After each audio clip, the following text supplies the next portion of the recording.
Hello, I'm Peter Azar, Superintendent of Schools in the Waltham Public Schools, and I'm here today with Marie DeSisto, our Director of Nursing here in the public schools, and we're bringing you some information about what's become a national concern, and that's the swine flu that has been spreading throughout the United States. What we'd like to do today is we'd like to give you some basic information about our efforts here in the district to really monitor what's going on, how those efforts are linked with the state Board of Health and with other school districts across the state, as well as talk a little bit about symptoms, how you can prevent it, and basically what we're going to be doing in the schools. With that, I'd like to introduce Marie DeSisto, our Director of Nursing here in the Waltham Public Schools. How are you, Marie? Good, thank you, Peter. Good, thanks for joining me today.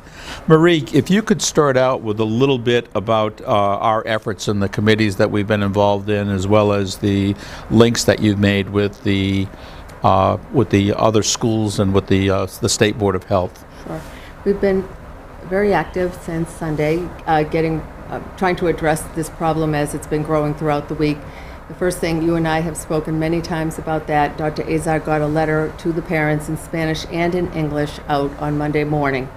From there, we've been communicating and passing information on that's been coming from the Department of Public Health really every day and sometimes several times during the day to the principals and to the administrators. In addition, we've been in close contact with the nurses, making sure that there aren't any incidences of flu-like symptoms. There is the normal sicknesses that are going on, strep throat, coughs, colds, allergies, but nothing really unusual in our schools right now. In addition to that, I've been talking every morning to Walter Sweeter, who is the director of the Waltham Board of Health, and with Michelle Cavallero, who's the Board of Health nurse. So we've all been working really closely. We've also been on several conference calls with the Massachusetts Department of Public Health, that they've had statewide conference calls to make sure that everyone has up-to-date information. We've also been talking to the nurse leaders in other surrounding communities such as Lexington, where they have had some incidents of possible but not confirmed cases of flu, swine flu, now sometimes called H1N1 flu. Right, but my part of the communication is linked to the State Department of Education, and they've literally issued some forms that need to be completed for any children who are sent home with any flu symptoms, because they really want to watch very closely as to what the changes might be in the numbers of children going home with any type of flu. All precautionary. Yes. All worried about the flu in general. Just to monitor things very closely. We met today as a committee of probably 8 people in the school district, and these are critical people, of which Marie was one, obviously. And what we were talking about are some of the things that we need to watch for, some of the things that we might need to be concerned about. Concerned in the fact that we're looking for things to make sure that we keep people informed, because right now the major thing is that this is preventable. It's preventable in some very simple ways, but basically what we want to make sure we do is we want to keep people calm about this, because at this point there really isn't a reason to be overly concerned. And with that, what I'd like to do is kind of turn that over to you again, Marie, to talk a little bit about some of the things that people can do to prevent themselves from getting any kind of flu. Yes, really any kind of flu, because this is a flu illness, flu-like virus, and it spreads from person to person, and it comes from the droplets that come from your nose or your mouth when you cough or sneeze. So you want to make sure you distance yourself by at least 6 feet from someone who is coughing or sneezing. You want to make sure, if you're in contact with someone who's sick, to make sure that you wash your hands, or any time to wash your hands frequently. Also, if you can't wash your hands, to use instant hand sanitizer.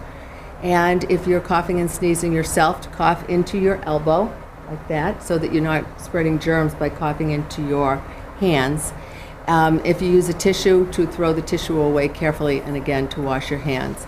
To try to stay healthy by eating good food, a healthy diet, drinking plenty of water, and of course getting lots of rest. So being well rested, those are all ways to stay healthy and avoid getting the flu.